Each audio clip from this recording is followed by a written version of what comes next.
আপনার পাশের মানুষটি কি আসলেই পরম বন্ধু, নাকি বন্ধুত্বের আবরণে সে এক ছদ্মবেশী শিকারী যে গোপনে বুনছে ঈমান ও বিশ্বাস হরণের নীল নকশা, সখ্যতা, পরিচয় গোপন আর সুপরিকল্পিত মোহের জাল, যার নেপথ্য নাম লাভ কুরুক্ষেত্র।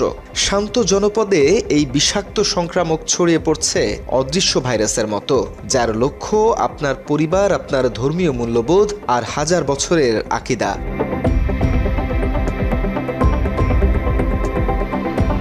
বাংলা এডিশনের ধারাবাহিক প্রতিবেদনে এবার উঠে এসেছে ফরিদপুরের নগরকান্দার শান্ত জনপদের উত্তাল হাওয়া। অভিযোগের তীর একটি সংঘবদ্ধ ইসকন চক্রের দিকে। দুজন মুসলিম নাবালিকাকে প্রেমের ফাঁদে ফেলে সতীত্ব ও ঈমান হরণের এক মিশন। দুজন নাবালিকার মধ্যে একজন ইতোমধ্যেই গর্ভবতী হয়েছেন লাভ কুরুক্ষেত্রীয় সন্ত্রাসীদের হিন্দুত্ববাদী পরিকল্পনা অনুযায়ী। অনুসন্ধানে বের হয়ে আসে ইসকনের উগ্রবাদীদের নিরাপত্তা ও অর্থায়নে লাভ কুরুক্ষেত্র পরিচালনা করে একটি চক্র, আর তারাই ধর্ম পরিচয় গোপন করে এই দুজন কিশোরী মুসলিম মেয়েকে প্রেমের ফাঁদে ফেলে সতীত্ব হরণের পাশাপাশি ধর্মান্তরিত হতে বাধ্য করেছে। যদিও স্থানীয় তৌহিদি জনতা এবং টিম ডিফেন্ড আওয়ার সিস্টার্সের সদস্যরা অভিযুক্তদের ধরে পুলিশে দেয়, তবে অদৃশ্য শক্তির বলে ইসকনের সমর্থকরা তাদেরকে মাত্র একদিনের মধ্যেই আদালত থেকে জামিন করিয়ে নিয়ে আসে।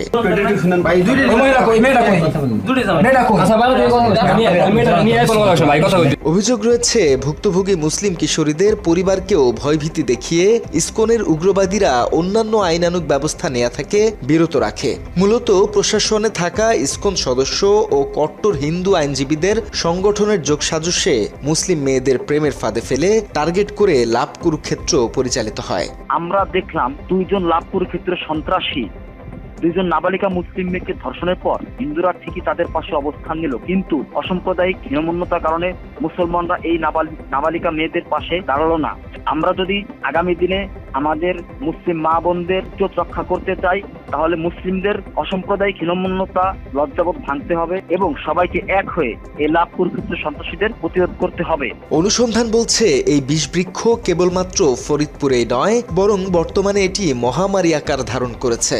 বলা চলে এমন কোন স্কুল, কলেজ, মাদ্রাসা কিংবা বিশ্ববিদ্যালয় নেই যেখানে এই লাভ কুরুক্ষেত্রীয় সন্ত্রাসীরা ঘাপটি মেরে নেই। অসাম্প্রদায়িকতার ভুয়া বুলি আউড়ে তারা সম্পর্ক গড়ছে মুসলিম নারীদের সাথে। এরপর সতীত্ব হরণ, আপত্তিকর ভিডিও ধারণ কিংবা ধর্মান্তরিত হতে বাধ্য করাই এদের সুপরিকল্পিত মিশনের চূড়ান্ত ধাপ।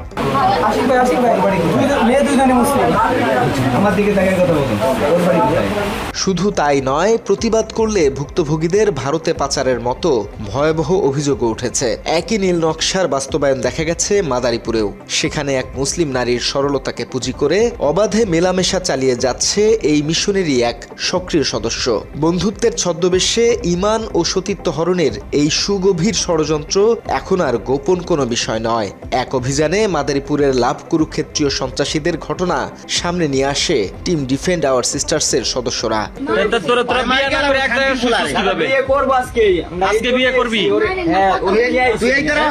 এই অস্থিরতার রেশ কাটতে না কাটতেই টাঙ্গাইলের ভুয়াপুরের সামনে আসে আরেক পৈশাচিক চিত্র। 18 এপ্রিল শনিবার এক প্রতিবন্ধী মুসলিম তরুণীকে কৌশলে ধর্ষণ করার অভিযোগ উঠছে একই গ্রামের হিন্দু ধর্মাবলম্বী কমল সরকারের বিরুদ্ধে।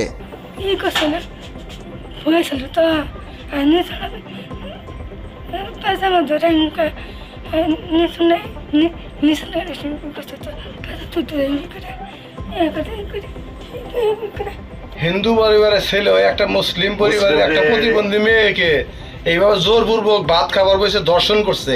দর্শক এখন কোথাও আছে বলতে পারি না, কিন্তু দুপুরের তারে আমরা আটক করছিলাম। তার বড় বোন জিম্মাদার হয়ে নিয়ে গেছে। মাত্র 30% টাকায় জমির মালিক হয়ে নতুন বাংলাদেশের গড়ে তোলার স্বপ্ন দেখা বাংলা বসতি। তাৎক্ষণিক স্থানীয় প্রভাবশালীরা ঘটনাটি ধামাচাপা দেওয়ার মরিয়া চেষ্টা চালালেও বাধা হয়ে দাঁড়ায় টিম বাংলা এডিশন। ওই দিন রাতেই বাংলা এডিশনের স্থানীয় সাংবাদিক বিষয়টি নিয়ে সংশ্লিষ্টদের সাথে কথা বলে। পরে ধর্ষণের এই ন্যাক্কারজনক ঘটনা ধামাচাপা দেওয়ার সুযোগ পায়নি কুচক্রী মহল। শনিবার রাতেই অভিযুক্তকে গ্রেপ্তার করে ভুয়াপুর থানা পুলিশ। ফরিদপুর, মাদারীপুর, টাঙ্গাইল ছাড়াও বাংলা এডিশনের হাতে আসা আরও অন্তত 4টি জেলার ভিডিও বলছে একই ছকে এগোচ্ছে লাভ কুরুক্ষেত্রীয় সন্ত্রাসীরা। প্রতিটি জেলায় তাদের কাজের ধরন অভিন্ন। প্রথমে সুকৌশলে স্পর্শকাতর স্থানে অস্থিরতা তৈরি করা, এরপর তাকে সাম্প্রদায়িক রং দিয়ে নিজের আখের গুছিয়ে নেয়া। আমি ইচ্ছা করে আমাদের মতোই করে ইসলাম ধর্মতেই করে হিন্দু সনাতন ধর্ম গ্রহণ করব। দেশের বিভিন্ন প্রান্তে এই চক্রটি নিয়মিত তাদের অপতৎপরতা চালিয়ে যাচ্ছে। তাদের মূল লক্ষ্য মূলত বোরকা পরিহিত মুসলিমা নারীরা, বিশেষ করে কিশোরী মুসলিম মেয়েরা তাদের অন্যতম টার্গেট। না ঝগড়া কি জন্য? ও তো মুসলিম মেয়ের সাথে আপনার ঝগড়া কি জন্য হবে? কিন্তু বিশাল এই কর্মযজ্ঞে তাদের অর্থের উৎস কোথায়? নির্ভরযোগ্য তথ্য বলছে এই মিশনের আইনি সাপোর্ট দিচ্ছে হিন্দু আইনজীবীদের একটি বৃহৎ অংশ। তাদের মামলা মোকদ্দমা ও থানা পুলিশ ম্যানেজ করার আর্থিক যোগান আসছে ইসকন থেকে। জানা যায় প্রতিটি সমর্থককে তার উপার্জনের 10% অর্থ তাদের ফান্ডে জমা দিতে হয়। বিনিময়ে তারা পায় সব ধরনের প্রশাসনিক ও আইনি নিরাপত্তা। এই বিপুল অর্থ দিয়েই বর্তমানে বাংলাদেশে পরিচালিত হচ্ছে লাভ কুরুক্ষেত্র মিশন। এছাড়া ভূমি দখল, ডাকাতি এবং মুসলিম বিদ্বেষী সাম্প্রদায়িক দাঙ্গা ছড়াতেও এই অর্থায়ন ব্যবহার করা হচ্ছে বলে জোরালো অভিযোগ উঠেছে। এই লাভ কুরুক্ষেত্রীয় সন্ত্রাসীরা বিশ্বাস করে বাংলাদেশ ও ভারতের সব মুসলিম নারীদেরকে হিন্দু বানিয়ে অখণ্ড ভারত প্রতিষ্ঠা করতে পারলে তারা স্বর্গে যাবে, আর তারা যদি এক্ষেত্রে মারাও যায় তারা স্বর্গে গিয়ে 1000 স্বর্গীয় অপ্সরা পাবে। ইসকনের অর্থের উৎস ও তার ব্যবহার অনুসন্ধানের জোর দাবি জানাচ্ছি, তবেই অনেক গোপন রহস্য বের হয়ে আসবে। সম্প্রীতির এই লাভ কুরুক্ষেত্রর নামে মরণ খেলা এখন চরম উদ্বেগের কারণ। ঈমান ও সতীত্ব রক্ষায় এই সিন্ডিকেটের মুখোশ উন্মোচন করা সময়ের দাবি। সাধারণ মানুষের প্রত্যাশা, সুষ্ঠু তদন্তের মাধ্যমে বেরিয়ে আসবে প্রকৃত সত্য, আর রক্ষা পাবে দেশের লাখো মুসলিম মা বোনের নিরাপত্তা ও ঈমান।